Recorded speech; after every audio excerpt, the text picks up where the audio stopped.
Zimbabwe పర్యటనలో తీవ్రంగా నిరాశపరిచిన young sensation Abhishek Sharma మైదానంలో మళ్ళీ తన రుద్రరూపం చూపించాడు.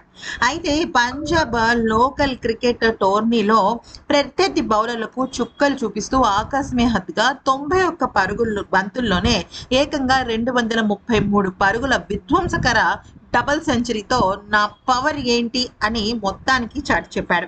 ఇటీవల ముగిసిన జింబాబ్వే పర్యటనలో అభిషేక్ శర్మ చాలా తీవ్రంగా విఫలమయ్యాడు.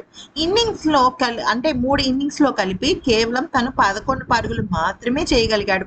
అయితే ఇక ఐర్లాండ్, ఇంగ్లాండ్, జింబాబ్వే సిరీస్లు కలిపి తను 191 పరుగులు మాత్రమే చేసి అతడి ఫామ్ పైన అనేక రకాల అనుమానాలు వ్యక్తమయ్యేలాగా ఆ పరిస్థితులు నెలకొన్నాయి.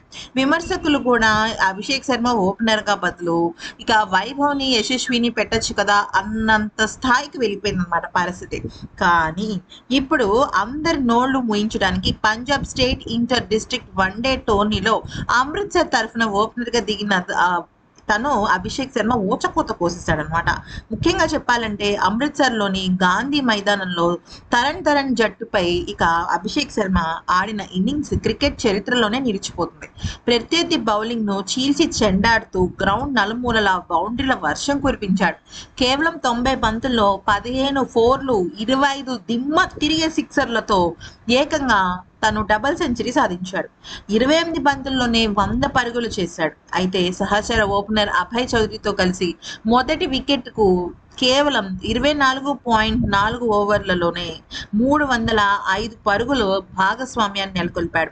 అభిషేక్ శర్మ విధ్వంసంతో అమృత్సర్ జట్టు 533 పరుగుల భారీ స్కోర్ చేసేసింది.